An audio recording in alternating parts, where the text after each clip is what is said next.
अगर आपका भी बैंक एनबीएफसी कंपनी से अनसिक्योर लोन चल रहा है तो आपकी परेशानी अब थोड़ी सी बढ़ने वाली है।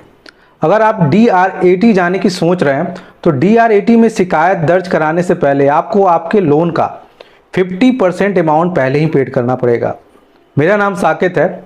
आपने मुझे अक्सर लोन के रिगार्डिंग वीडियो में देखा होगा, तो आज के वीडियो में भी एक ऐसी टॉपिक के साथ आए हैं जहां पे हम आपको बताने वाले, अगर DRAT जाने की सोच रहे हैं तो थोड़ा सा सावधान हो जाइए, क्योंकि जितने भी लोगों का अगर लोन चल रहा है बैंक एनबीएफसी कंपनी से, अनसिक्योर लोन चल रहा है, तो उनकी परेशानी अब थोड़ी सी बढ़ने वाली है। तो चलिए आज के वीडियो को स्टार्ट करते हैं। सबसे पहले हम लोग बात करते हैं, अगर आपने बैंक एनबीएफसी कंपनी से अनसिक्योर लोन लिया है, अगर आप अपने लोन EMI की पेमेंट नहीं कर पा रहे, तो आपके पास यहाँ पे नोटिस आया होगा 13/2, 13/4 का। जैसे ही आपके पास 13/4 का नोटिस आता है, जो कि एक सिंबॉलिक पोजीशन नोटिस है, तो आपके मन में ख्याल आता है कि चलिए DRT में जाकर शिकायत दर्ज कराते हैं। जब आप DRT में जाकर शिकायत दर्ज कराते हैं सेक्शन 70 के अंडर, तो यहाँ पे आपने कई बार देखा होगा कि जो यहाँ पे आपका जो आदेश आता है आपके खिलाफ आ जाता है। तो बहुत बार लोगों को लगता है कि चलिए अब DRAT में जाके शिकायत दर्ज कराते हैं, शायद वहाँ से हमें राहत मिले, शायद वहाँ से हमें थोड़ी सी समय मिल जाए कि ताकि हम अपने लोन को रीपेमेंट करने के लिए सक्षम हो पाए, या टाइम मिले, या लोन का कुछ अमाउंट माफ़ कर दिया जाए।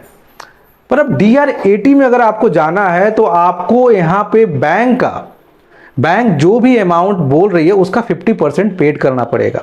इसको समझिए कि पहले क्या होता था कि बैंक का आपको कौन सा अमाउंट पेड करना पड़ता है। आप जब लोन लेते हो तो लोन का एक कैलकुलेशन किया जाता है। मान लीजिए आपने 10 लाख का लोन लिया है, जब आप सेटलमेंट अमाउंट पूछते हो तो वहाँ पे क्या होता है, आपके प्रिंसिपल अमाउंट को और आपके इंटरेस्ट को ऐड कर दिया जाता है और उसका 50% मांग लिया जाता है, या उसका 100% मांगा जाता है और बाकी के प्रोसीजर में बाकी के रेस्ट अमाउंट को पेड किया जाता है।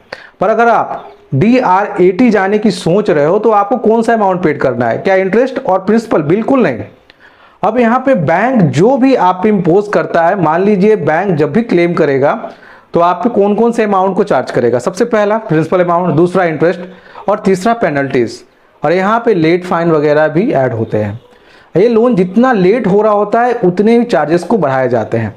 और DRAT में जाने के लिए आपको लोन का नहीं, जो पूरे चार्जेस लगाए गए हैं उसका 50% अब पेड करना पड़ेगा, जो कि जितने भी यहाँ पे लोन जो लिए हुए हैं, जैसे कस्टमर जिन्होंने बैंक से लोन लिया है, उनके लिए बहुत ही ज़्यादा बुरी बात है।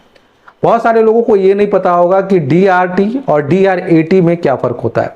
देखिए, DRT को आप बहुत ही साधारण भाषा में समझिए कि अगर ये हाई कोर्ट है तो DRAT लोन का सुप्रीम कोर्ट है। तो इसी तरह जो अभी खबर निकल के आ रही है कि जितने लोग लोन सेटलमेंट के लिए सरफेसी एक्ट के तहत शिकायत दर्ज कराए हैं, उनके लिए अब समस्या थोड़ी सी बढ़ने वाली है, क्योंकि ये पूरा जजमेंट जो नया रूल आया है ये बैंक के रिगार्डिंग और बैंक को हेल्प पहुंचाने के लिए आया है, जहां पे जितने भी कस्टमर है उनके लिए थोड़ी सी परेशानियां बढ़ जाएगी।